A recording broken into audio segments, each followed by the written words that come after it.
Alors, dans les débuts, les pupitres ressemblaient à ça. Okay? Alors, vous avez compris, il fallait partager son pupitre. Hein? C'était pas le pupitre, ça donne pour un élève. Puis, à cette époque-là aussi, les classes étaient très nombreuses. Hein? On parlait de 40 élèves dans les classes. Alors, ce qui était bien, c'est qu'après ça, les fameux pupitres, ils étaient vissés dans le plancher. Fait que là, si tu voyais quelqu'un qui t'intéressait, tu ne pourrais pas te promener avec ton pupitre là, et aller le coller. Hein? Ça restait à la même place. Là, je sais qu'il y en a un, le matin, il m'a dit, ben oui, mais je comprends pas, il est assis, l'autre est assis. Alors, vous comprenez que c'était le même système qui se répétait à la suite. Alors, le banc, celui en avant de vous autres était après votre pupitre à vous autres. Mais là, il n'était pas question de lever, ça ne se levait pas, vous aviez une tablette ici, parce que sinon vous auriez pu assommer l'autre en avant de vous autres. Hey, dans ce temps-là, déjà, on évitait les accidents. Alors, dans les petites choses que vous aviez besoin à l'école, alors il y avait ça, qui était? Un coffre à crayon. Moi, je pensais qu'il y en a qui auraient dit c'était pour mettre les grandes normes qui parlaient trop. S'assurer qu'ils ne parlaient pas pour la moitié de la journée. Alors, coffre à crayon. Naturellement, c'était fait à la main et vous gardiez le même coffre à crayon tout le temps que vous alliez à l'école parce que ça, c'était du solide. Alors, il n'était pas question d'aller à chaque début d'année au bureau en gros pour acheter l'étui à la mode avec du velcro couleur fluo. Donc, on gardait le même coffre à crayon, puis c'est sûr que ça se passait, les familles de 17, 18, 20, alors on pouvait utiliser le même coffre à crayon pour les autres. L'autre petite chose intéressante, c'est ça ici. Ça servait à quoi? Un efface. Un efface? Pour disparaître? Josée? C'est pour punir les petits jeunes. C'est punir? C'est pour punir. Punir les petits jeunes. Fait que toi, t'es chanceuse, t'es grande, tu te ferais pas punir. Les petits jeunes, OK? C'est ça. Alors, c'était, tiens, toi, hein? Mais là, il fallait que tu laisses ta main là parce que tu n'aurais eu plus si tu l'enlevais. Puis, il y a même un monsieur qui est passé hier, puis il m'a dit « Oh, ça a même la forme des fesses. » Parce que lui, il allait à l'école dans le Nord, Timmins, et supposément que les jeunes, ils en recevaient ses faufounes aussi. Fait que, à terre, à genoux, puis schlac, schlac, schlac. Donc, ça serait intéressant de demander à Mme Mélich, voir si elle s'en est déjà servie. Hein? Mme Mélich?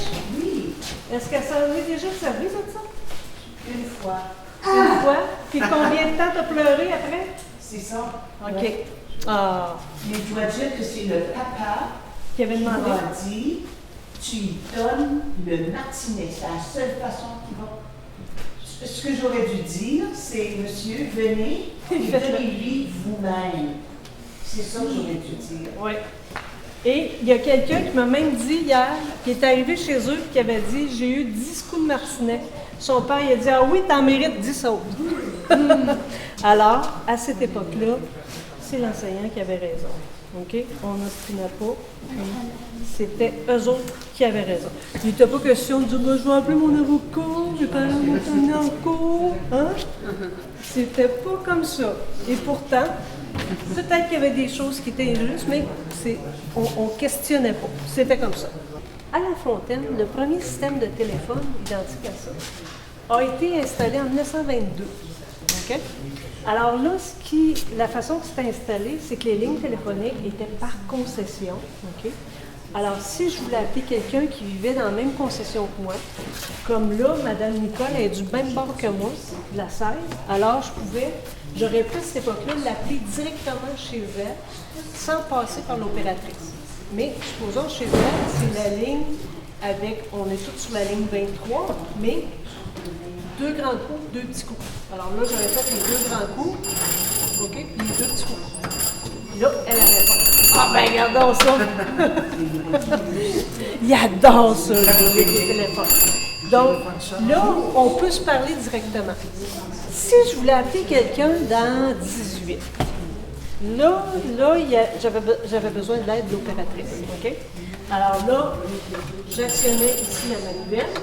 Ma petite lumière s'allumait pour ma lumière, et celle de la ligne qui identifie la ligne téléphone. Alors, elle le branchait, et moi, je lui disais, je veux appeler chez mon oncle Gérard, OK? Puis, 2 petits coups, 2 grands coups.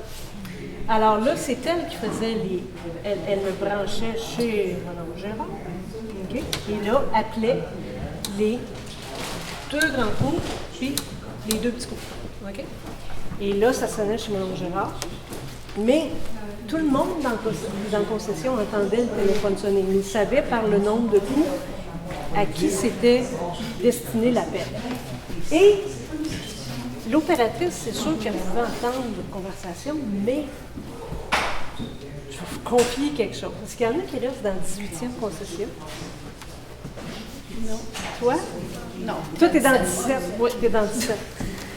L'autre concession après, t'es pas dans le 18. Pareil, dans la 18e concession, c'était des nomères. Alors, quand il entendait, tu donnes ça à ta soeur. Chez les gens. Donc là, quand il entendait le téléphone sonner dans une des demeures sur la 18, là, l'opératrice, elle entendait des clic, clic, clic. Hein, tout le monde décrochait pour écouter la conversation. Imagine, t'en parleras à Oui. Thomas. Ouais. Oui. Ma grand-mère, et la personne qui vivait à côté d'elle entendait qu'est-ce qu'elle parlait. Il écoutait. Et là, ma grand-mère comme arrête d'écouter parce qu'elle savait qu'elle. Elle savait qu'elle écoutait, hein? Mais là, ce qui est arrivé, c'est que c'était devenu tellement un fléau là, que tout le monde faisait ça. Alors, la compagnie de téléphone a décidé de mettre une amende, OK? De faire payer une amende aux gens qui écoutaient. Alors, si tu te faisais attraper à écouter, tu devais payer $1. Puis, à cette époque-là, $1, c'était beaucoup d'argent. OK? C'était comme une coupe de livres de beurre, tu sais? Alors, il fallait y penser sérieusement avant de vouloir écouter les commérages des gens autour. C'est allé jusque dans les années 64 où, à ce moment-là, parce que ça, c'était développé par la compagnie, puis après ça, Bell, ils ont vendu à la compagnie Bell qui a développé naturellement, les systèmes sont devenus ce qu'on connaît. Puis là, aujourd'hui, vous prenez votre téléphone dans votre poche. Fait que imaginez-vous dans ce temps-là, hein, si vous aviez voulu le mettre dans votre poche, là, ça aurait pris toute une poche. Merci, Mme Odette. Ça me fait plaisir. Bonne journée. Merci.